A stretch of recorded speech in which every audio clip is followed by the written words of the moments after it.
Not rehabbing the XL Center in Hartford can lure an NHL franchise. This is the Stephen A. Smith Show podcast.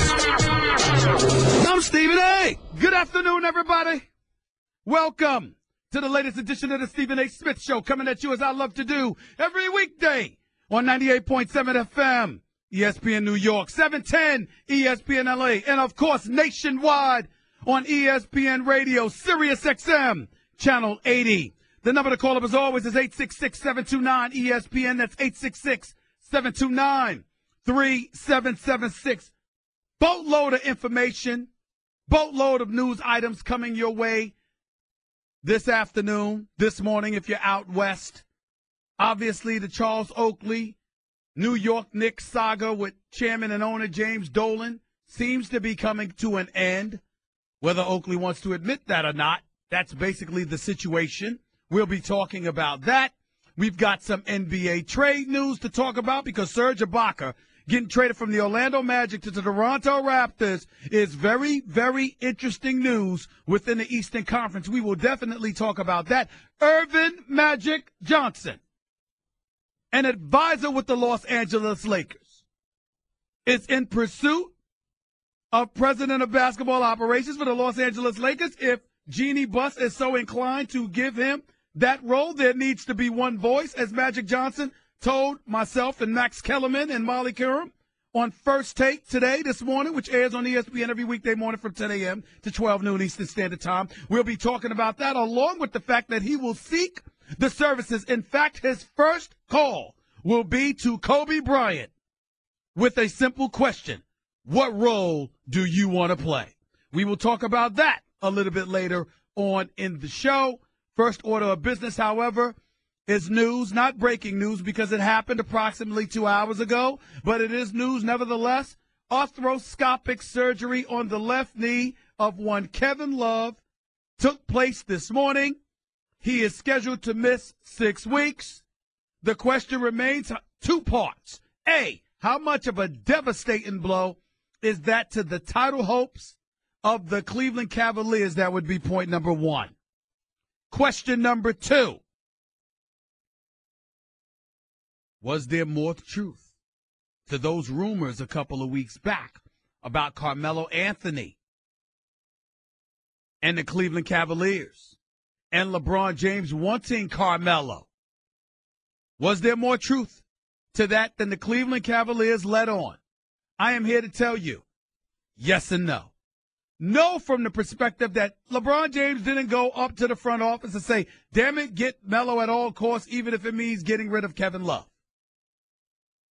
But true in the sense that if the Cleveland Cavaliers tell you they had no interest in Carmelo Anthony, if they tell you under no circumstances did they entertain moving Kevin Love, I got some swampland in East Rutherford, New Jersey, near MetLife Stadium where the New York Giants and the New York Jets play football. I got some swampland out there to sell to you. Because here's the reality of the situation that is absolutely positively inescapable. News about Kevin Love's injuries are not new news. In fact, it's quite old.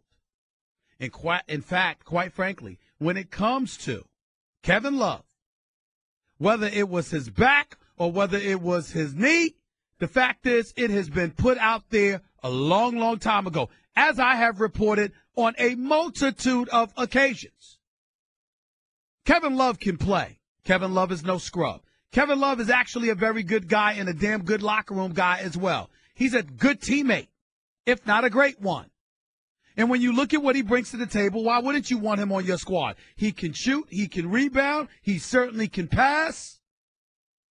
And what they're able to do from a fluid perspective within the confines of their offense is something that Kevin Love assists greatly. Wanting Carmelo Anthony is not a knock on the game of Kevin Love, who's about 4 years younger or 4.5 years younger than Melo. You know what it's about? It is about the health of Kevin Love, which has been a question mark for the last year and a half, and now it's coming to fruition. Carmelo Anthony is 4 years older but healthier than Kevin Love. His game while some might think lends itself towards the possibility or the probability of injuries on the part of Carmelo Anthony, isn't necessarily the case. And as I tried to educate y'all about this on a number of occasions, when few people wanted to listen, until the great Irvin Magic Johnson himself came on First Take this morning, validated and confirmed every damn word that I said, was simply this. When things break down and a play has gone awry, or the last 4 minutes, 3 minutes, 2 minutes of a game is on the line, who's the individual that says, give me the damn ball and move out the way? I ain't got time for this nonsense. Just give me the damn ball. Is that Kevin Love or is that Carmelo Anthony? It would happen to be Melo. And when you couple that with the fact that Melo would be teammates with LeBron, to me, if indeed the Cleveland Cavaliers had a chance to trade Kevin Love for Carmelo Anthony, because we all heard that Phil Jackson was willing to do the move, it was absolutely stupid for the Cleveland Cavaliers not to do the move. Kevin Love has more years left on his contract. He's got more time before an opt-out clause kicks in. And on top of it all, he ain't Melo in terms of a breakdown offensive player. I don't want to hear this nonsense about it doesn't fit. Who the hell doesn't fit with LeBron James? Who? Who's the boo-boo, the fool out there that thinks somebody don't fit with LeBron James? When has anybody who can play not fit with LeBron James? He makes everybody better. What's the problem? 866-729-ESPN is the number to call up. That's 866-729-3776. So if you're the Cleveland Cavaliers and you indeed had an opportunity to swap Kevin Love for Carmelo Anthony, how you feeling right now? And if you're LeBron James and you know they had the opportunity to do that, but passed on it, and Kevin Love finds himself in this situation with his questionable health, how you feeling right now? These are the kind of things you got to think about. Not a good day for the Cleveland Cavaliers, not by any stretch of the imagination. 866-729-ESPN. That's 866-729-3776. But this is not the day to poo-poo anything. This is not the day to be miserable. This is not the day to be upset at people. Why? Because it's Valentine's Day. And because it's Valentine's Day, the Love Doctor's here for y'all. Now, I want to make sure everybody understands. I'm not talking about myself. I'm not talking about myself. I'm a private dude. That's my business. Plus, I'm a bit dysfunctional in the love department. I'll admit it. I got a ways to go. I'm getting there. I'm not quite there, but I'm getting there. But there is no doubt that the Love Doctor gives profound advice. Because I'm here for the people. I'm here to be a man of the people. I'm here to make sure that love is in your life on this particular day. And if you're not there already, let's work to try to help you get it there. I'm married to my work. Someday I'll be married to somebody. But until that time, I'm married to my work. That don't mean I can't assist in my quest to help you find love on this particular day, or rather to connect with the love you have. Stephen A. Smith is in the house. ESPN Radio. Hey, baseball fans, I'm Buster Olney. And on the latest Baseball Tonight offseason podcast, Major League Baseball is talking about a radical change to its strike zone. The Pirates are moving Andrew McCutchen to right field. We talk to Jason Stark, Doug Glanville, Chelsea James of the Washington Post. You're listening to the Stephen A. Smith Show podcast. Oh, I know. I said, I know what you like. 16 minutes. Past the hour. Hour number one of the Stephen A. Smith Show right here on ESPN Radio, 98.7 FM in New York, 710 in ESPN LA, and of course, Sirius XM, ESPN Radio, channel 80, 866 rather, 729 ESPN is the number to call up. That's 866-729-3776. Let me get to a couple of phone calls here. Y'all heard how I broke down the whole Carmelo thing. 30 minutes past the hour. Former afternoon drive voice in Los Angeles, California, boxing analyst extraordinaire, and my colleague on First Take every weekday morning. The one and only Max Kellerman. I know you miss him, L.A. Just wait, damn it. He'll be here in 14 minutes. Just relax. He'll be there. Let's get to the phones in the meantime. Let's go to Alicia in Los Angeles. You're live with Stephen A. Alicia, hello. How are you? Happy Valentine's Day. Hey, how are you? How are you? What's going on? I'm wonderful. Hey, look, real quick. So I really think that they need to do something to get Carmelo because the fact that Kevin Love is not going to be, in other words, 6 weeks. If they want any kind of shot of trying to make it to the playoffs or even doing anything, then they're going to have to get Carmelo. Well, Alicia, here's the problem. I think they blew their chance because even though you had some background information on Kevin Love where there were concerns about his injury, the New York Knicks were willing to take him before. But why would they take him now when he's going to be out the next 6 weeks and you don't know what his status is going to be? Why are you going to let go of Melo now for that? You see what I'm saying? Yeah, true. They kind of messed that up. They kind of messed that up. Yeah, they did, big time. But I don't know. If Cavaliers going to have any type of shot, I mean, they need to get someone. That is true. Lisa, may I ask you a question while I have you on the air?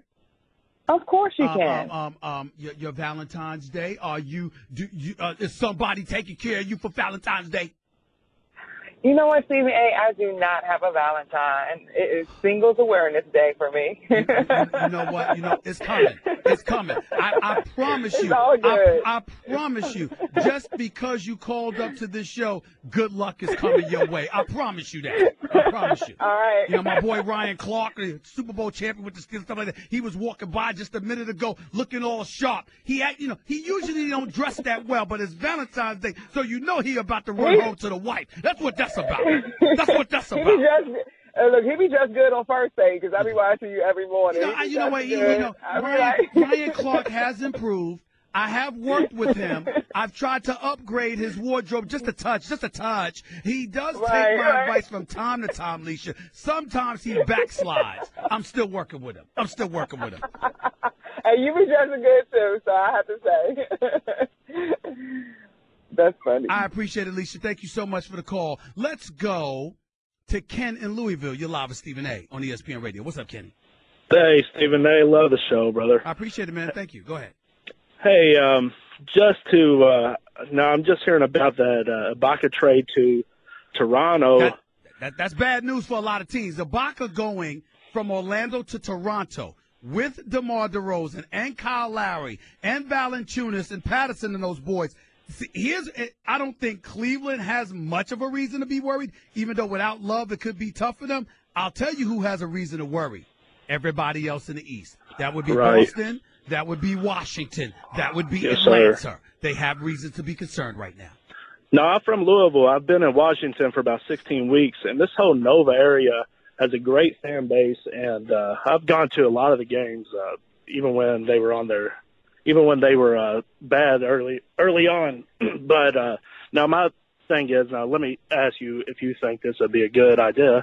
Go after Melo to go to the Wizards. I know he's a Baltimore kid. To have him back here in the Nova area. Here's the problem. Ernie Grunfeld is your president of basketball operations. He's the former executive of the New York Knicks. And you're within the same conference. So Ernie Grunfeld is not going to do you any favors. He may like Carmelo Anthony, but he ain't going to give up anything significant in order to get him. That's where your problem lies. I would keep Wall, keep Bill, and I would keep Gortat. He's the heart of the team. Mm-hmm. But anybody else, I mean, they're hot right now, and I love the way that they're moving the ball and they're doing excellent teamwork together. But I think Melo is they should go after him and close the door on the rest of the team, on the rest of the East. Go and then but like I said, they can go after him. But check this out: Otto Porter is playing really good basketball, shooting very well from the perimeter and 3-point range. Bradley Beal is Bradley Beal, and you just signed him to $128 million. John Wall is your franchise player. He's the star. He's the face of the organization and a leader. Who the hell you gonna take if you're the New York Knicks? Martin Gortat? Well, you already said that. You already said that Phil's already driving down his trade value. That's true. By talking bad about him. So That's true. Make a run. They could. All right, thanks, Stephen A. Appreciate it, man. Thank you so much. JP in Brooklyn, you're live with Stephen A. on ESPN Radio. What's going on, JP? How are you? Hey, when you was at Winston-Salem, wasn't you a point guard? Who? You. No. I was a shoot guard. Oh, it didn't look that way today. It didn't look that way today. It was bad today, bro. Because I was saying, bro, what's up with the assist with, Adrian? What are you talking about? What are you talking about? Adrian, she don't have a Valentine's. Who's that girl that you was talking to just now? Alicia. Alicia. She No, sounds Alicia, pretty, bro. Alicia. What do you mean she sound pretty? I mean, what does that mean? I mean, I don't know what to make of that. I mean, I'm quite sure she's a lovely lady and all, but I can't go by somebody's voice any more than they can go by. I mean, you can have a dude sounding like Barry White, and then he might look. I don't want to say any names. I was getting ready to say some names of some of the fellas that really are a bit rough to look at in NBA history. But I ain't gonna do that to them. But you can have a Barry White voice and don't look too pleasing to a female's eye. Just like a female can have a lovely voice and she may not look good. I don't go by that. Oh, she sounds beautiful. What does that mean? What does that mean? That don't mean anything. And by the way, beauty's in the eye of the beholder. One man's beauty. Like my boy, listen, me, like, don't you think Beyonce's beautiful? Don't you think Halle Berry's beautiful? She's gorgeous. Jennifer Lopez, people like that, gorgeous. Drop dead. Sanaa Lathan is one of my favorites. The Way's Lucky with my girl Gabrielle Union. Stuff like that. If I put in any of those women, if I put them in front of my boy Pooley, he'd look at me and go like this. What the hell are they in front of me for? They about 150 pounds too light. Pooley wants you about. My boy, his name is Rodney Cowan in Queens, New York. His nickname is Pooley. I've been telling this story for years. If you are not a minimum of 250 pounds, literally with blubber hanging off your arm, Pooley will look at you and go like this, what the hell am I supposed to do with that? I'm dead serious. I'm not lying. I believe you. I bet he's West Indian. No, I am. But go ahead.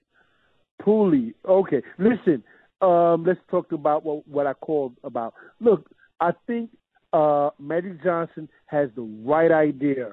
You see Magic Johnson, he's a rebel. He has a beautiful mind. He's a basketball savant, JP. JP, I lost your signal, man. I lost your signal. He's bringing up Magic Johnson, what Magic Johnson said on First Take this morning. Magic Johnson said a couple of things that is very, very noteworthy. He said, number one, he's having a meeting with Jeannie Buss, Jim Buss, Mitch Kupchak, all of those guys. He believes there needs to be one voice, and he wants to be that voice. I asked him, does he want to be president of basketball operations for the Los Angeles Lakers? He said yes. That's what he would love to be. He'd love to be the face of the organization, the voice of the organization as it pertains to basketball matters. That's what he said. And he said his first call would be to Kobe Bryant. What role do you want to play within the Lakers organization? He said on the business side, they'd have to upgrade because they conduct business as if they're back in the 70s and 80s as opposed to recognizing that they're in the new millennium. He said about that, he likes Luke Walton a lot. But he also said if he was running the show, stars would be coming to play in Los Angeles. And guess what, ladies and gentlemen? I believe him.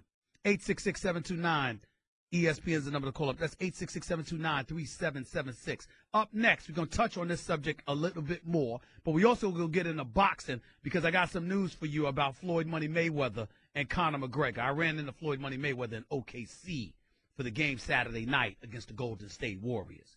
He and I had a conversation back then. I'm going to share some of it with you and tell you what's going on, and then let my man Max, break it down for you on another level with his boxing expertise. It's the Stephen A. Smith Show. It's ESPN Radio. Max Kellerman up next. Guess what? You're in the middle of the Stephen A. Smith Show podcast. Damn it, I mean it! As promised, let me get right to it, because having Earvin Magic Johnson on here today talking about the Los Angeles Lakers, me talking about how the Clippers should pursue Carmelo Anthony as well, and, of course, news about Floyd Money Mayweather likely fighting Conor McGregor in a boxing match. How can I sit here and talk about this subject without talking about my main man, my partner in crime, on First Take on ESPN every weekday morning from 10 a.m. to 12 noon Eastern Time? Boxing analyst extraordinaire for HBO, the one and only, and a former afternoon drive host with my man Marcellus Wiley at 710 ESPN LA. The one and only Max Kellerman is on the line. What's going on, Big Time? How you doing, man? Boy, that's an introduction, brother. Well, let me ask you this question. Let me just say this. I want you to explain to the listeners in L.A. how much you miss them, since I have to hear it from you every day. Take it away. Oh, man. Especially this time of year. Any excuse to get out to L.A. The Clippers are playing. Oh, the Clippers are playing. Maybe we should go out to L.A. and do a show from there. I ain't mad at you at all. The Kings are playing. We should talk some hockey. Let's go out to L.A. and see the Kings. By the way, let me make you jealous. I'll be out in L.A. practically every week for the next couple of months. I just want to make you jealous about that, bro. Well, you're succeeded. Max Kellerman right here with Stephen A. on ESPN Radio. Max, when you first heard the news that this match between Floyd Money Mayweather and Conor McGregor was likely, what was your initial reaction? Well, I thought, listening to your reporting especially, but I thought, look, if this was always the thought, it's a sideshow. But from Floyd's point of view, that kind of payday for zero risk, you'd have to be crazy not to take it. You're going to get over $100 million to fight a novice boxer, and you're one of the greatest pure boxers who ever lived. Why wouldn't he do that? In a boxing ring? It's a mismatch. Of course, Floyd's going to give the people a show for a round or whatever it is and then knock him out as he pleases. Max Kellerman, why you and I both think that Floyd would destroy him. Floyd is a boxing magician. Conor McGregor is new at this. This ain't the UFC. We both agree that if it was in an octagon, Floyd would get destroyed. If it's in a boxing match, Conor would get destroyed. But what about the notion by some people that at the very least Conor has a puncher's chance, and if he hits you, people usually fall? What about that notion?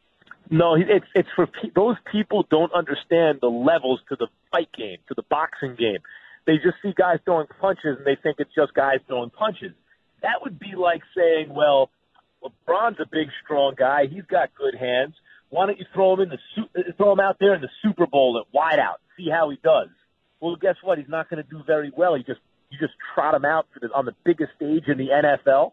Now LeBron had been playing football this whole time, or even took a year or two to train and with a certain team, work out with that team, etc. Maybe you would think, even then, you'd be like, nah, bro, you started too late. But at least if McGregor was working out strictly in boxing for several years, and we saw him against eventually a top 10 fighter, and he did okay, that would be one thing, and even that's far-fetched.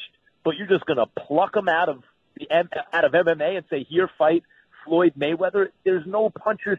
He has a kicker's chance. That's the whole point. You're not allowed to kick in a ring. Max Kellerman, both of us are very, very fond of saying this phrase, there are levels to this. We say that to one another a lot. For boxing fans that really don't know boxing, obviously, the way that you do, when you say there's levels to this and you're alluding to Floyd Money Mayweather, put into perspective the level of greatness you believe he possesses, even having walked away from the game for a couple of years now? Well, the thing that made Floyd unique was that there have been other pure boxers on his level, Willie Pep, Pernell Whitaker. You could not hit them in the backside with a handful of buckshot. Like, there's just you couldn't touch them. And their defenses were comparable to Floyd's. Like, let's take Pernell because he's in the modern era. But Pernell didn't always show up giving himself the best chance to win, even though I thought in his prime he never came close to losing. And by the time he was 33, he was clearly not the same fighter. Floyd was operating on that level for like 20 straight years, and there were no off nights. He treated his body much better than almost every other fighter who ever lived.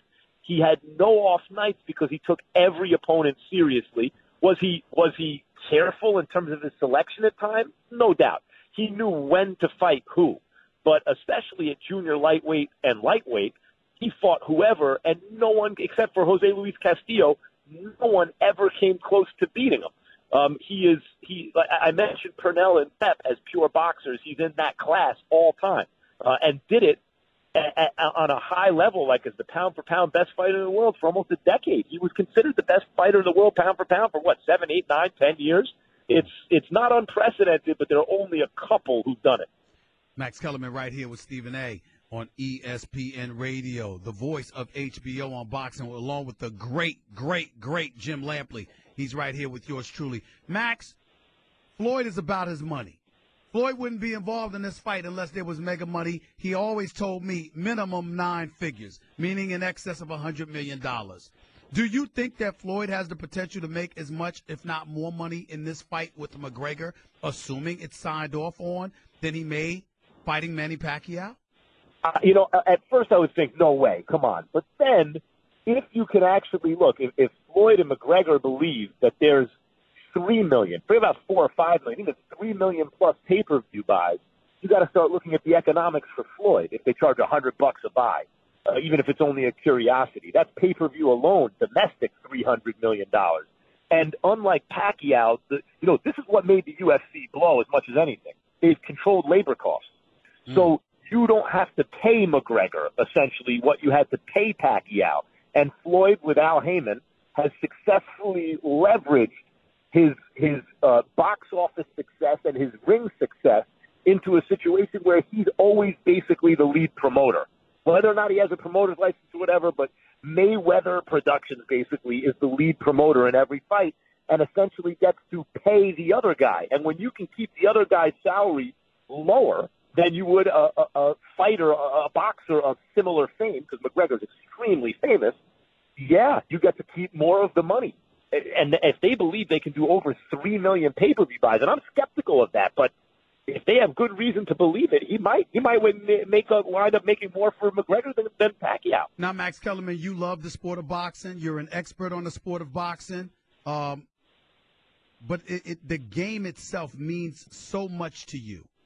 How turned off are you by the notion of Floyd actually giving Conor McGregor an opportunity to step in the same ring as him, considering the greatness of Floyd Money Mayweather throughout the years, allowing himself basically to be a part of an exhibition? What are your feelings about that? Well, I mean, look, it's tough for me to criticize the kind of foolishness of people who believe it's an actual competition, because I'll say whatever, and then on the night that it's on, I'm buying the pay-per-view, if I'm not there live, right? Like, of course, who's not going to watch that? So it does make business sense, and it'd be hypocritical of me just to call everyone, hey, you're stupid for wanting to see this. But if you think it's competitive in a boxing ring, you're nuts. And this is the problem with with combat sports, one crossing over to the other. You said it earlier. Floyd's got a 0% chance against McGregor in the octagon. Conor's got a 0% chance against Mayweather in the ring. We need to figure out like a hexagon. Like if there was some way to split the difference and have them meet halfway, that would be interesting. But as it is now, of course, it's a sideshow. It's a really interesting curiosity, but it's very disrespectful to the discipline of boxing that people would think that Conor had any shot. Just as I find it disrespectful to MMA when people think that a boxer can just walk in there. It's a whole different ballgame. They're separate disciplines, and it requires a lot. It's not just two guys throwing shots. Before I let you get on out of here, Max, let me play devil's advocate for 1 second to give you an example. Let's see if it's comparable. An old, aging 45-year-old, obviously slow, George Foreman knocks out Michael Moore. Yeah. Michael Moorer. What about that? What about people who look at stuff like that to give Conor McGregor a puncher's chance is what I'm asking. Yeah. Well, I mean, if Conor McGregor had once been a champion of a weight division in boxing, Foreman didn't win that fight because he hits hard. Lots of guys hit hard. They weren't going to beat Michael Moorer. Foreman won that fight because he had the guile to figure out how to land that punch. And believe me, McGregor does not. Look, Shane Mosley, who's a great fighter, who was motivated for Floyd, basically landed one punch and shook Floyd up. But Mosley is a boxer who knows how to hit you just so, time it, the whole thing. Has been working his whole life on the floor-to-ceiling bag. He has boxer hand-eye coordination in terms of punching. And he basically hit Mayweather with one shot that night. That was it.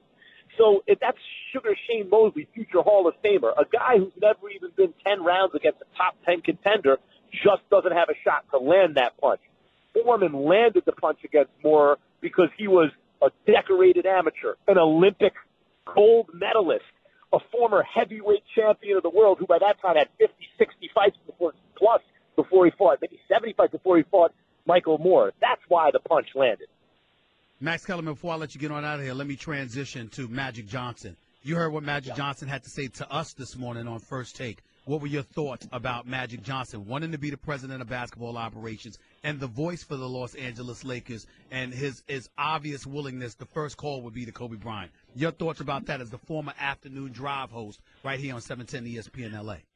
Magic said everything you'd want to hear from a fan's point of view, not just that he would use his cachet to sit down with free agents, which is something you grilled him on, but also the willingness to concede that analytics and the way the game has changed means he's not making basketball decisions. He may evaluate a player's talent, but the coach is going to be running the basketball team, right? That also, so that's big, because what you worry about with old school legends is, are they going to try to impose the way that game was once played on the way it is played today? So those are two things. One, he'll use his cachet to attract players, and two, he's not going to be so hands-on that he'll insist on playing a certain way. Both those things, rather, bode really well for the Lakers going forward if Magic sticks to that. And then finally, something that you wouldn't figure you'd have to say, but given what Phil Jackson just did, you got to say it, that's going to be his full-time job. He's going to leave his businesses to be run by other people, and his day-to-day job is going to be running the Lakers. Those are the three things you want to hear from Magic. He said them all. Appreciate you, brother. Thanks so much. I'll see you tomorrow. Anytime, brother. See you right. tomorrow. The one and only Max Kellerman for HBO, for ESPN, right here with Stephen A. on ESPN Radio, 866-729-ESPN. There's always a number to call up. That's 866-729-3776. Back with your phone calls in a minute on LeBron, on the Cavs, on Magic, on Money Mayweather and Conor McGregor, and, of course, on the importance of Valentine's Day. Love Doctor's always here, y'all. Love Doctor's always here. Your phone calls are more in a minute with Stephen A. ESPN Radio. I'm Brian Campbell. This week on the 5 Rounds MMA podcast, Brett Okamoto and I look back at a wild Bellator 170 and catch up with UFC analyst Dan Hardy and welterweight Cowboy Cerrone. Don't miss it. You're listening to the Stephen A. Smith Show podcast. Back to the phones we go. Right here. Stephen A. Smith Show. ESPN Radio. By the way, big deal here.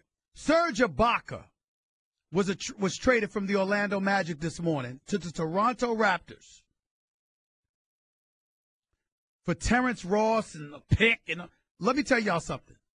Serge Ibaka with Valanciunas, with Patterson, with DeMar DeRozan and Kyle Lowry may very well have elevated the Toronto Raptors back to the number 2 seed in the Eastern Conference. If I'm the Wizards, I'm very concerned. He's athletic. He's a rim protector who can easily hit a 15-foot baseline jumper. Serge Ibaka can play. This is not a good day for the Atlanta Hawks or the Washington Wizards. I just wanted to point that out. By the way, the Washington Wizards destroyed Oklahoma City last night. Probably emotional fatigue on the part of the Thunder, but Washington is playing some damn good basketball, and Scott Brooks, the former coach for the Oklahoma City Thunder, he is doing one hell of a job. I think they're like 24-8 in their last 32 games. Washington Wizards are no joke, just so y'all know. Rakesh in Seattle, you're live with Stephen A. on ESPN Radio. What's up, my brother? Party, I'm doing very, very good, but I saw you today. What you building Donald Trump's wall with all those bricks, my friend? What happened to you? No practice, having not shot a basketball anytime within the last year, and James Harden set me up by making me shoot outside the three-point line. It was very, very bad. Okay. It was a very bad day for me, very embarrassing, but I deserved it because James Harden is right. I can't be on TV talking that much smack about players, and then I'm scared to shoot the basketball when he calls me on the carpet on a moment's notice like that. He got me good on that one. I didn't see that coming. No problem, my friend. Anyways, my friend, yeah, you mentioned a huge trade, my friend. Ibaka, I've been watching Toronto Raptors here and there this season. This team cannot play defense to save their lives, my friend. I mean, it is so bad. They can now. They can now play defense. And Ross was an inconsistent shooter, my friend. Every time, one game he had 20 points, next game 2 points, you know. So this is huge upgrade for Toronto Raptors. And listen, maybe they're the fifth. They're tied for the 4th seed with the Atlanta Hawks. I know, my friend. They've only been a game and to... a half back of the Wizards, and now they got Serge Ibaka. This is a big deal. It is very, very big deal. At the same time that Kevin Love goes down, this is a very big deal. It is, my friend, and we will see if Toronto can make a big little win streak. I know playoffs they're going to lose to Cavaliers, but at least they will pose a bigger challenge than maybe last year. Who knows, my friend? Yeah. We'll see. I got you. I appreciate the call, buddy. Thank you so much. Let's go to Josh in Texas. You're live with Stephen A. on ESPN Radio. Josh, real quick. Go ahead, buddy. Hey, Stephen A., man. I appreciate you taking my call. Turn your radio down, though, so I don't want to hear myself. Turn it down. Go ahead. All right, sorry about that. Yeah, but I was at that game on Saturday, KD's return, man. First and foremost, you was looking pretty dapper in that jacket, man. Shout out to you, Taylor, on that one. Thank you. But, man, what can the Thunder do to help out Westbrook? That man willed himself to do everything in that game. He turned it over too much, but they got to get another shooter. And listen, there's more production. They shouldn't have let go of Serge Ibaka. And if you're going to let go of Serge Ibaka, Enes Kanter needs to be healthy. But here's the reality of the situation. How the hell are you going to replace Kevin Durant, the top 2 player on the planet? How you going to do that? Oh, you can't. I mean, Kevin Durant, I think Kevin Durant leaving and being vilified and becoming a villain, his game is to the next level. When he hit that three-pointer in front of Westbrook and pointed to the scoreboard, it was over. You knew it. He took their heart, took their throat, slashed it. Yeah, like Draymond Green said, he's a beast, and you don't want to mess with him. He's the real deal. And if you come at him wrong, he's going to take you up out of here. And that's exactly what he did. That's exactly what happened with Kevin Durant. 34 points on Oklahoma City Thunder. And by the way, the 2 games coming into that matchup against OKC, after he had played them twice this year already at the Oracle, Kevin Durant was averaging 39.5 points on 70% shooting. If this guy continues to play like this, particularly against Cleveland, I don't give a damn whether Love is injured or not. Cleveland ain't beating Golden State with Kevin Durant like this. That much I promise you. Hour number 2 up next. We'll get into a little football. Talk a little Jimmy G, Brady, that kind of thing. Plus, Charles Oakley and the New York Knicks. The ban has been lifted. I'll explain. Hour number 2 with Stephen A. up next. I'm Andy Katz from ESPN, along with my co-host Rick Klein of ABC News. In the latest edition of Capital Games, we're going to be joined by Governor Dana Malloy of Connecticut to discuss whether or not rehabbing the XL Center in Hartford can lure an NHL franchise. This is the Stephen A. Smith Show podcast. I'm Stephen A. Number 2 of the Stephen A. Smith Show on ESPN Radio, here with you, as I usually am, over the airwaves of 98.7 FM, ESPN New York, 710, ESPN LA, and of course, ESPN Radio's Sirius XM nationwide, Channel 80. 866-729. ESPN is always the number to call up. That's 866-729-3776. Before I get back to the phone calls, got a few things on my mind I want to get off my chest. It ain't the Golden State Warriors and the fact that they lost last night, getting blown out by the Denver Nuggets, who was hitting threes from all over the place while Steph Curry was shooting 1 for 11. Very uncharacteristic for this marksman, this sniper extraordinaire. Klay Thompson didn't play. Steph Curry didn't have the greatest game. And as a result, the Golden State Warriors lost, and they lost just as many games now as they did last year. Doesn't matter because they don't care, because they're after the championship. They spent themselves going after the all-time single-season record. And Michael Jordan, as he told Joe Lacob, the owner for the Golden State Warriors, 73-9 don't mean bleep without the ring. So their priority is the ring. That's point number 1. Point number 2. This whole Charles Oakley saga seems to have come to an end for the most part. Let me explain. Last night, Charles Oakley gave me a call.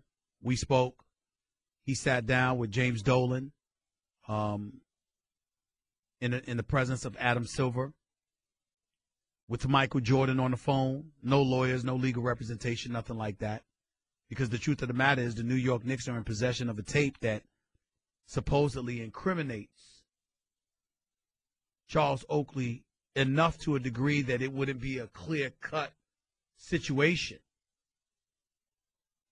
That if Charles Oakley were to sue Madison Square Garden and James Dolan, that he would win. That's number 1. Number 2, from what I'm told, James Dolan did apologize to Charles Oakley.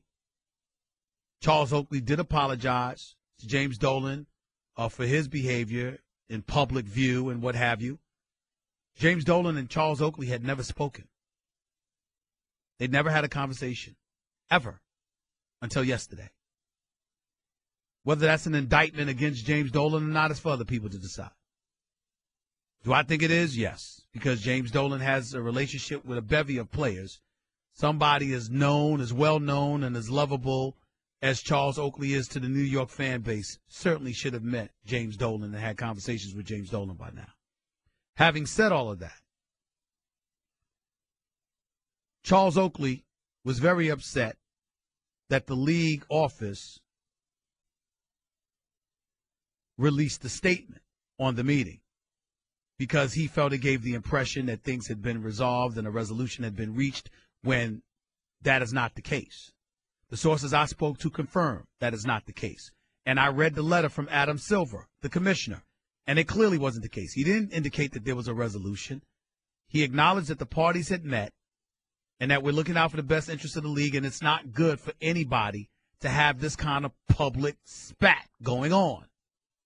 So in the best interest of the league, let's address this in a fashion that it deserves so we can kill this noise, essentially. My sources confirmed to me that Adam Silver and Michael Jordan and Charles Oakley's lawyers all tried to reach Charles Oakley before the statement was released, but Charles Oakley was asleep and could not be reached, so the lawyers gave the okay for Adam Silver to release the statement, which is exactly what he did. Nevertheless, what's really vexing Charles Oakley is that Charles Oakley wants a public apology from James Dolan for calling him an alcoholic.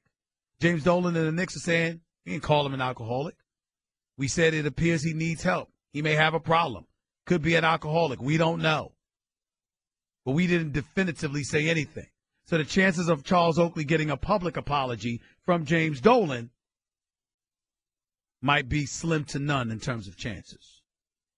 Charles Oakley, from what he personally told me, is going to take some time to think about this. He's not going to come to the Garden right now if invited, etc. But in the aftermath, of yesterday's meeting, James Dolan lifted Charles Oakley's ban from Madison Square Garden. Actually, he did so this morning. Charles Oakley is welcome to come back to the Garden anytime he so pleases. And James Dolan, from what I'm told, even offered Charles Oakley an opportunity to go to events and things like that. But Charles Oakley did not want to be part of, quote, unquote, any kind of dog and pony show. He didn't want to come across the way he felt Latrell Sprewell and Larry Johnson and others came across by showing up to the game Sunday. They ticked Oakley off by being there and allowing themselves to be used as props by James Dolan. In my opinion, from what I've been told, I get where Charles Oakley is coming from. I can recognize his sensitivity. I also understand that it hurts him a great deal because it hurt his mother to hear James Dolan characterize her son in the fashion both Oakley and his mama believe James Dolan characterized him in. Having said all of that, James Dolan, from what I'm told, is open to embracing Charles Oakley as a part of the Knick family. Who knows, down the road, it can be in a paid capacity, which, if Charles Oakley is being completely honest, he probably wants. Being paid without any definitive job description or obligation just because he sees a multitude of former Knicks being paid by James Dolan. But James Dolan has a condition under that. And that condition is, and I'm not saying a condition of employment because that's not what Charles Oakley has asked for. It's not what James Dolan has officially offered from what I'm told. But James Dolan is clearly open to it because he takes care of a bevy of former players. Here's the reality. And this is where James Dolan, much to your chagrin and mine, actually has a point. If I'm going to embrace you as a part of the Knick family, particularly in a manner that involves me taking care of you and supporting you in a financial capacity,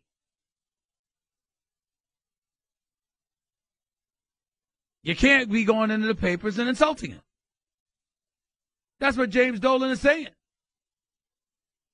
James Dolan is saying, why am I going to bring you on board to help me or to be a part of something that you're insulting to the press? James Dolan wants the criticism to stop. Now, we all know that James Dolan ain't the brightest candle on the birthday cake, mind you. We all know he's got some issues. But whether you feel that way about him or not, here's the reality. You can't fault him for requiring that. Can't work for the man and then insult him. We work for ESPN. Where do you hear people coming over the airwaves going off about ESPN? Not the smart ones. The smart ones keep their damn mouth shut about the hierarchy here at ESPN because we like our check. Let's just call it what it is. No need to hide from that. I'm not inclined to, insult my bosses anyway because I think that's hypocritical. If you work for them and they were good enough to take a check from you, they're good enough for you to avoid insulting them. That's always been my belief. But make no mistake about it. I'm also incentivized by the fact that I like my check. And if you want to keep making your check in any job, you don't insult the bosses. So let's just keep that in mind. That's where Oakley is at right now. He's going to have to get over this. He's going to have to move on and move past it. Because it's squashed. They've lifted the ban. He's welcome to come to Madison Square Garden. Everything else can be resolved down the road. 866-729-ESPN. It's 866-729-3776. By the way, I don't know why we touched on this topic together, Molly and Max, and they love themselves some Jimmy G, as in Jimmy Garoppolo. I mean, how the hell did he deserve a nickname? Jimmy G, because he played 2 games well. He's thrown 94 career passes in the NFL. He's got promise. He's got skill. I like him. But I don't think 2 games on the NFL level compares to a body of evidence that has been performed by Deshaun Watson of Clemson throughout his collegiate career, and a record that finished him with like 32-3 record. I got to say, if I got to take one or the other, I'm rolling with Deshaun Watson, but that's just me. What about you? 866-729-ESPN. It's 866-729-3776. More of the Stephen A. Smith Show on ESPN Radio in a minute. Hey, football fans, I'm Mel Kiper Jr. On the latest First Draft podcast, Todd McShay, Chris Sproul, and I play quarterback musical chairs. We'll break down Todd's latest first-round mock and also answer the question of which team is the most likely to reach for a quarterback early in the draft. You're listening to the Stephen A. Smith Show podcast. As we go right here on the Stephen A. Smith Show, ESPN Radio, let's go to Jim in Long Island. You're live at Stephen A. on ESPN Radio. What's up, Jim? Hey, how you doing, Steve? I'm doing great. Go ahead. Pleasure being on the radio with you. I do want to let you know I butt heads with you over the TV, but it's really good to talk to you. I just have a quick question. If you didn't butt heads with me, you'd be bored. Go ahead. Everybody talks about Durant like he's number 2, right behind LeBron. And I'm curious. I'm a Knicks fan and I'm a Melo guy, but I'm just curious. Why is it Westbrook and Harden aren't considered to be better than Durant just based on their production? Their production is not as efficient as Durant. They don't shoot 53% from the field. They're not the freak of nature that he is at 6'11" with a 7'6" wingspan who can do everything that they do. Harden is special. He gets to the free throw line at will. He's a lefty. He can score on anybody. Can't play defense like Kevin Durant, though. Russell Westbrook, not nearly as efficient, turns the ball over a lot, even though he's a phenomenal athlete, the greatest athletic point guard we've ever seen in NBA history, and can obviously score and do damage. He's not the perimeter shooter that Kevin Durant is. He's not the defender that Kevin Durant is. He's not as efficient as Kevin Durant is. Okay, that makes sense. Thank you for your time. Thank you. Let's go to Marvin in Brooklyn. You're live with Stephen A. on ESPN Radio. Marvin, how are you? Hey, Stephen A. Good. Let me just tell you, Masai Ujiri just pulled off another brilliant maneuver. Very good move on his part.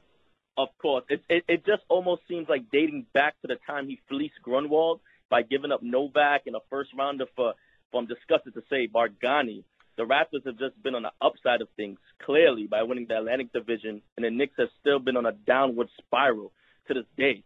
I mean, it's a hell of a thing when your front office is on the same page as the owner. Well, first of all, Masai is an exceptional executive. But the other side to it is that his greatest hire was Dwayne Casey, because Dwayne Casey's one hell of a coach. Okay. Yeah. Then you also got to take this into consideration. That's not even the thing that should disgust you most about Bunyani. The thing that should disgust you most about the Bunyani trade is that Glenn Grunwald had a shot at LaMarcus Aldridge, and James Dolan intervened because Bargnani was a CAA client, and James Dolan and the Knicks were in bed with the CAA agency, and that's what he wanted. So he went with Bargnani instead of waiting for LaMarcus Aldridge. That's just crazy. That's just asinine when you think about it. Is there any truth that they actually had a deal in place for Kyle Lowry at one point? Yes, there was. They had an opportunity to get him, and that was nixed as well. I got to go, Marvin. I appreciate the call. You're absolutely right about the Raptors. Look out for them. Quincy in Los Angeles. You're live with Stephen A. on ESPN Radio. What's up? What's going on, Stephen A? Big time fan, man. Appreciate it, man. You're live on 710 ESPN LA. What's up? How can I help you? Hey, what you think about the Lakers going after Kevin Love, man, and shutting him down for the rest of the season, man, and trying to pitch that to Westbrook? Why do you need Kevin Love if you're the Lakers? I mean, I know he's a local product, started UCLA. I get all of that. But, you know, and I'm not saying you shouldn't go after him. Listen, I like Kevin Love a lot. I think he's a damn good basketball player. I think he gets far too much scrutiny, but he's not healthy. And if you got the combination of a bad back and a bad knee, that's hard. That's bad, man. I got you, but listen, they're tanking right now. So you acquire Kevin Love and you rest him for the rest of the season, and you try to pitch that for Westbrook, like a 3 or 4 team trade. You know what I mean? You try to get Love You're to LA. You're not getting Westbrook right now. You're not getting Westbrook not right now. And you're not getting Anthony Davis right now. A couple of years down the road, maybe. Right, but what about Kevin Love now? You know what I mean? What do you have to offer? Okay, you try to get a 3 or 4 team trade and get Deng contract off the book. You know, you ship Lou Williams over to Cleveland because they need a scoring punch off the bench. You know what I mean? Melo can go to Cleveland in a 3 or 4 team trade, and we can get Kevin Love to Los Angeles. Interesting. Got to think about that. Don't see it happening though. I don't see anything happening before the trading deadline expires. But then again, you never know. It depends on what the prognosis is for Kevin Love. If you're going after a title, Kevin Love having 6 weeks off is not necessarily the worst thing in the world. Because if he's able to come back, he's able to come back with fresh legs and a fresh back, and he'll be healthy for the playoff run, which is really all that matters. That's really all that matters when you really, really think about it. So I don't know if Cleveland is willing to trade Kevin Love before the trading deadline, that might spell more trouble for the team that acquires him than we realize. He's making $21.1 million now. And over the next 2 years, he's making $22.6 and then $24.1 before he's got a player option for 2019, 2020. So do you really want to commit yourself to that guy without knowing for certain that he's going to be able to produce for you? Because you're asking for Kevin Love like you know he's going to be available. And the fact of the matter is, bro, you don't know that right now. You just don't. I got you. Just give it some thought, Stephen A. I'll give it some thought. I appreciate it, man. Let's go to Carlton in Massachusetts. You're live with Stephen A. on ESPN Radio. What's up, buddy? Good afternoon. What on earth are you doing prefacing your second hour with we're going to talk a little bit about Jimmy G? Jonathan Winthrop needs to detain you until the NFL authorities can come and take you away because you violated your own law. It's Jimmy Garoppolo, not true. Jimmy G. It's Jimmy G. I was being sarcastic, Carlton. Must we get literal on my own show? Yes, Do I need to get literal with you, Ryan Fitzpatrick fan club, president of Ryan Fitzpatrick fan club? You really want me to get literal with you, buddy? Yes, we must stay literal, my go friend. Ahead. And here's what you and Max were missing on First Take when you're discussing whether or not teams ought to give up listening. Go ahead. a first-round draft pick for Jimmy Garoppolo, okay? When Bill Belichick drafted Garoppolo 62nd, most teams had passed on him twice. That entailed him giving him a 4-year deal for $3.5 million. Anybody that decides to go out and get Jimmy Garoppolo now is likely going to have to spend $50 million for a 4-year deal with him. He's only due $1 million on his last year of his Patriots contract, but they'll probably have to pay him close to $50 million for the next 3 years. So it's apples and oranges. And by the way, Mac's talking about, Bill Belichick's genius in drafting this guy, and therefore you got to put a premium on that. Let me give you a list of Bill Belichick's rookie quarterback signings: Rohan Davey, Cliff Kingsbury, Matt Castle, Corey Bramlett, Matt Gutierrez, Kevin O'Connell, Brian Hoyer, Zach Robinson, Ryan Mallett, then Jimmy Garoppolo, and finally last year Jacoby Brissett. So Bill Belichick's drafting of quarterbacks is not exactly anything to get all excited about, my friend. Well, I agree with that.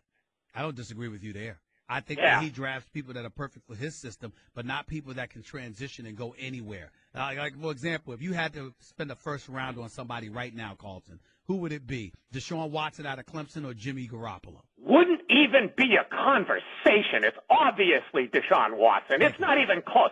First, Garoppolo is relatively small. He's listed at 6'2". I'm not so sure he's not 6'1". He's got small hands. That was from the scout, the early scouting report. He got injured less than 6 quarters into his tenure there. And let's not forget. No, I think it was more like less than 10 quarters because he did play 2 games. He did play 2 complete games, Arizona and Miami. And No. He got injured in the second quarter of the Miami game, Oh, Stephen yeah, A. the second quarter. Yes, he did, because he threw 26 passes. I was lost because I know he threw 26 passes against Miami, but you're right. Go ahead. Bear in mind, Catanzaro not missed an indoor game-ending 47-yard field goal. He loses against Arizona. That's the only reason he won the first game. Now, he had a great 2 quarters or less than 2 quarters against Miami. But that's it. This is all a Patriots promotional exercise, all these stories going up everywhere, because they're trying to talk him up. They're trying to get something really good for this guy. And are there an idiot? Is there an idiot owner out there that might take the bait? Yes, but they'll be fools to do it if they do it. I appreciate you, Carlton. As always, thanks a lot, buddy. 866-729-ESPN. That's 866-729-3776. We'll continue talking. That's a good point that Carlton made about Jimmy Garoppolo being talked about so much. Patriots trying to up his value because they know, they're trying to get a steal for him. That could be the reason why we're hearing his name so much, something we don't need to ignore. Plus, we'll continue talking Melo, Kevin Love, Cavaliers, Knicks, Charles Oakley. The list goes on and on. The Lakers and Magic Johnson. We'll continue with Stephen A. on ESPN Radio. Guess what? You're in the middle of the Stephen A. Smith Show podcast. Damn it, I mean it! Got a bunch of TVs on in my radio studio. On one TV, I'm looking at Irvin Magic Johnson on First Take this morning. The re-air First Take is on right now. And he's reminding me about how the Los Angeles Clippers should pursue Carmelo Anthony. Said they need him bad. The other screen, I'm watching me embarrass myself in a shooting contest against James Harden. I don't know what drug I was sniffing, but my Lord, I messed up in that regard. And last but not least, I'm looking down on the other screen, and I'm watching the talk. And I'm looking at the great Brian McKnight performing on Valentine's Day. I just thought I'd throw that out there to y'all. Stephen A. Smith Show, ESPN Radio, 866-729-ESPN. That's 866-729-3776. Let's go back to the phones. Let's go to Joel in Long Island. You're live with Stephen A. What's going on, Joel? Hey, Stephen A. First off, you're the man. I swear to God, since Booyah passed away, you've been holding down the throne. That would be the great Stuart Scott, and I could never hold a candle to my brother Stuart Scott. I miss him, I love him, and I'm sure I speak for everybody here at ESPN when we say that. He was the man. You're doing a great job trying. I'll give you that. My thing is, I wanted to talk to you about the Knicks and not the Oakley and all of that stuff. We obviously know that that's just like a circus right now. Yep. I wanted to talk about how Carmelo, I think, is a necessity for that team if they really want to develop Kristaps, because without Carmelo, he looks lost out there. He can't really create his own shot, really. You know what I mean? Like, he needs that help. If they trade Carmelo, they need a scorer on the team. Well, I think the problem with Porzingis is that he's weak. He's a very big-time talent, but he's so tall and lanky that he can be pushed out of the block. So as a number one option, he could be turned strictly into a perimeter shooter, and that's not going to help his development in his game. That's good. I agree with you. What do you think about? You think Carmelo's actually going to leave us? Yes, I think if Carmelo Anthony is not going, if he's not going by next week's trading deadline, Carmelo Anthony will be gone this summer. I think as long as Phil is here, he will be gone this summer. He don't want to stay here with Phil. I agree with you. Thanks a lot, Steve. Take it easy, man. Take it easy, man. No problem. Let's go to Jake in Los Angeles. You're live with Stephen A. on ESPN Radio. What's up, Jake? How are you? Hey, Stephen A. I'm great. Appreciate the call. Thank you So so I wanted much. to ask you a question about the Philadelphia 76ers. Yes. I know you have history working in Philadelphia. Yes, I do. And, due to their recent success, this season to their standards, Yep. Even without Joel Embiid, they've been winning games. Yep. Has your opinion of Sam Hinkie changed? Not one bit. So far? Not one bit. Not one bit. How- Let me tell you why. He's a numbers Please guy. do. He's a numbers guy that made the decision to throw seasons. I understand he accumulated picks. I understand that he drafted Joel Embiid and all of this other stuff. Let me ask you a fair question, Jake. Work with me for a second. What do you do for a living? I'm a full-time student right now. Okay, let's just say for the sake of argument, right, that you were an executive for ESPN. Can we go there? Okay. Yep. All right, Jake, guess what? You don't have to worry about ratings for the next 4 to 5 years. How would you feel if I sat up there and I said to you, I'm going to give you $1 million a year? Don't worry about ratings for the next 5 years. It's okay. It means absolutely nothing. Just show up to work every day. That's it. Show up to work every day and do what you feel is necessary to make us successful 5 years from now. Not within the next 5 years, 5 years from now, where you get to literally shove ratings aside and all the other competing networks get to build their talent base, build their substance, build their foundation and their structure, but you get to just sit around and do absolutely nothing towards winning for 5 years. Who do you know gets that kind of latitude? Who? I have no idea. That's what the Sam But Hinkie. that'd be pretty That's what cool. happened with Sam Hinkie and the Philadelphia 76ers. And if it wasn't for people like me picking up the phone to call a commissioner and insisting that the Jerry Colangelos and the Brian Colangelos of the world, basketball people actually get involved, the Philadelphia 76ers would have still been throwing seasons. Still been throwing them. It is a disgrace what the hell that Sam Hinkie team did for built it, 3 years. though. And then build what? Did you just hear what I said? I said he threw seasons, not a season, seasons. Look at them now, Stephen A. Look at them now. What did I just say? You want to get it? You want to hear a dial tone? What did I just say? Did I not just say you were throwing seasons? Who gets that latitude, Jake? Answer that question for me. Do you know of any job where you get to sit up there and be close to garbage for 4 to 5 years? And you still have nothing to worry about. Who gets that latitude, Jake? Well, look at No. Phoenix. No. Look at I Orlando. asked you to answer my question. See, we're not talking about other teams. We're talking about an executive that was given a license to be straight garbage for 3 to 4 years. That's what we're talking about. We're not talking about I'm talking about somebody who intentionally did not try. In other words, I'm not going to put a veteran on the squad. I'm not going to even try to win. Who gets that latitude, Jake? Who? His plan was just that brilliant. All Goodbye. about it. Goodbye. You sound ignorant. Let me tell y'all something right now. ESPN is owned by Mickey Mouse. And I understand that we're a happy place. And in being a happy place, John, Nuno, and others, we're supposed to be happy.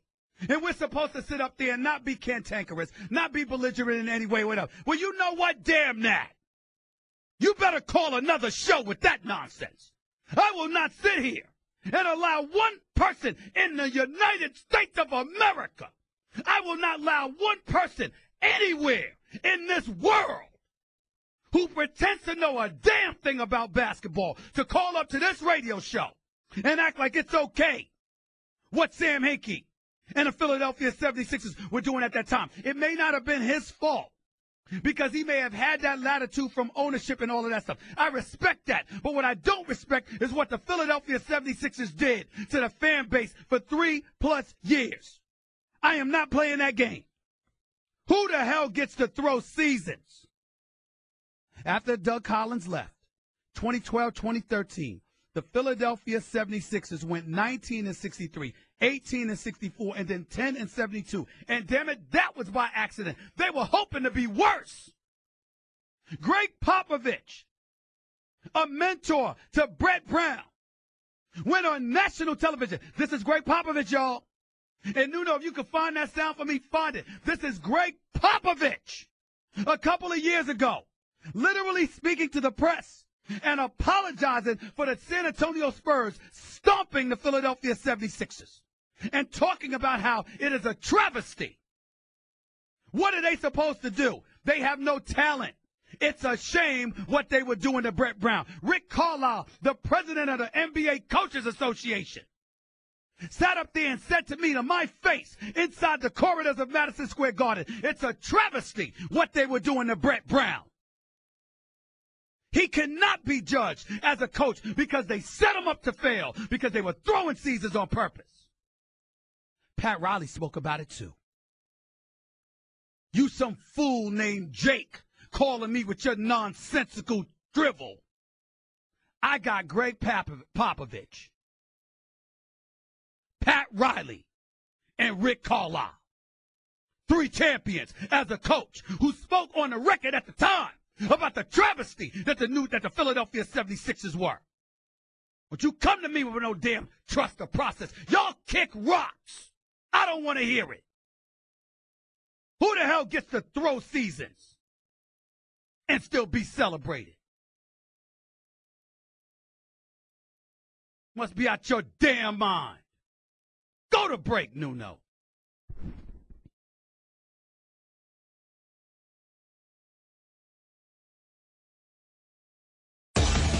I'm Brian Campbell. This week on the 5 Rounds MMA podcast, Brett Okamoto and I look back at a wild Bellator 170 and catch up with UFC analyst Dan Hardy and welterweight Cowboy Cerrone.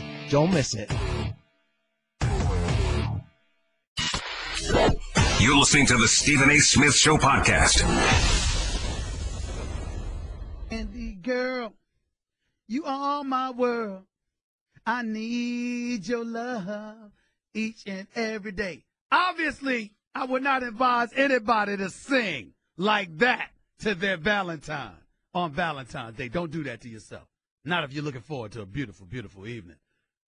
Stephen A. Smith Show live coming at you right here on ESPN Radio. Let's get back to the phones before we get on out of here at 866-729-3776. That's 866-729-ESPN. I'm looking at Khloe Kardashian on TV right now. She looks like a completely different woman. She looked like she lost about 100 pounds. She couldn't have Pooley, though. She couldn't have Pooley. Let me just say that. Too small.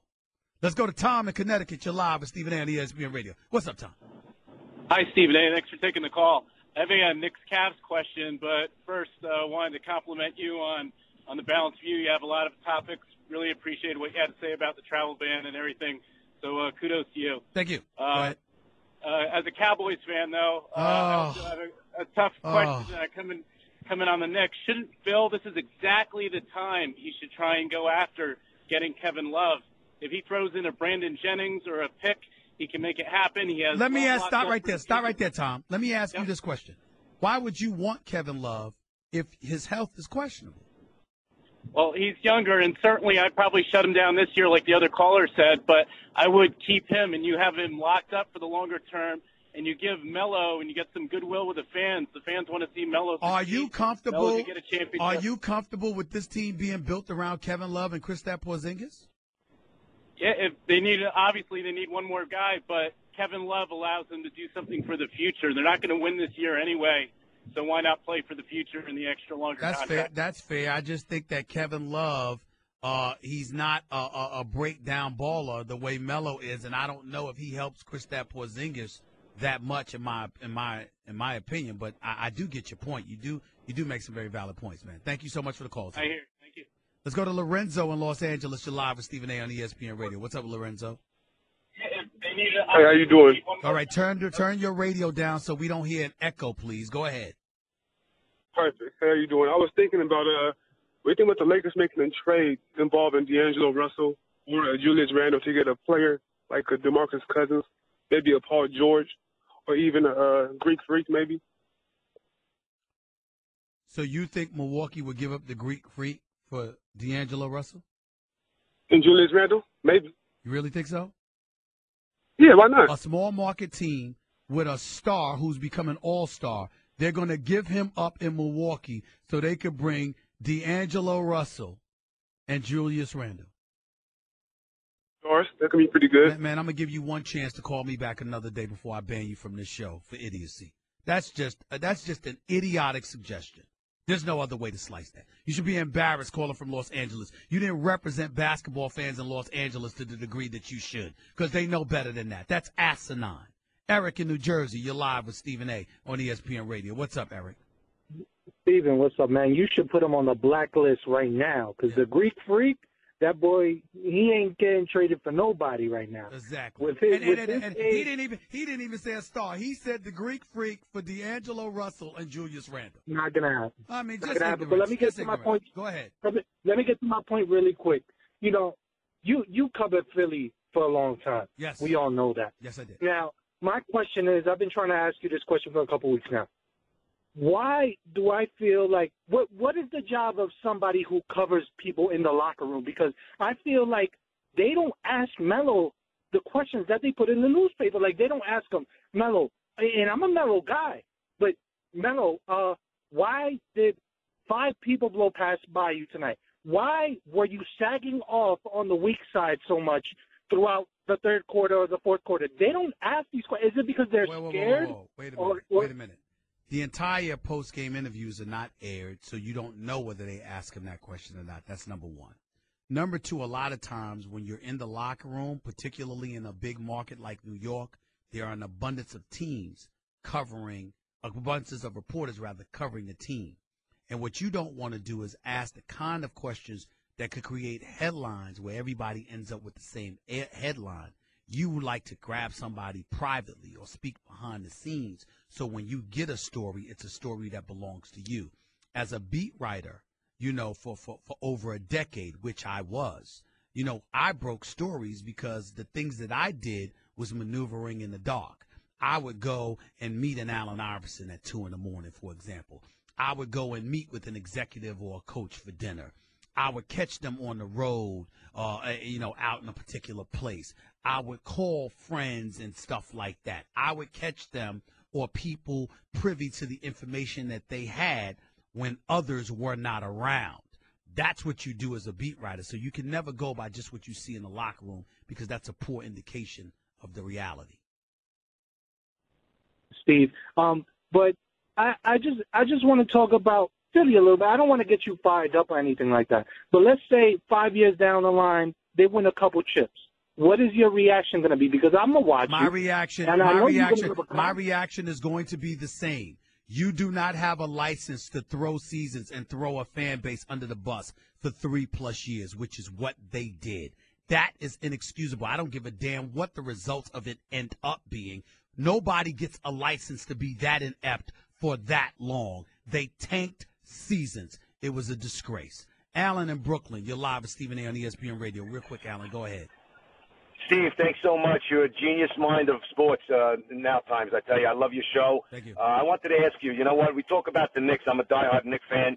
And, we talk about the players. You know what, what do you, I mean, other than defense, they do have some talent on the team. Everybody's talking about letting Melo go, trade him. Who's gonna compensate for that 25 points or that 28 points, that we get? Yes, he's not the most proficient player. The defense is lagging. But so is the whole team's defense lagging. Why hasn't James Dolan, in his right mind, with all the money that he spent, take Phil Jackson to make him more, accountable for what the team's doing? I got it. I hear you. That's something to be talked about another day. We all know how inept the New York Knicks are. We got to get on out of here. I'll holler at y'all 22 hours from now. It's Stephen A. signing off until tomorrow. Peace and love, everybody. That's just a sample of what you'll hear.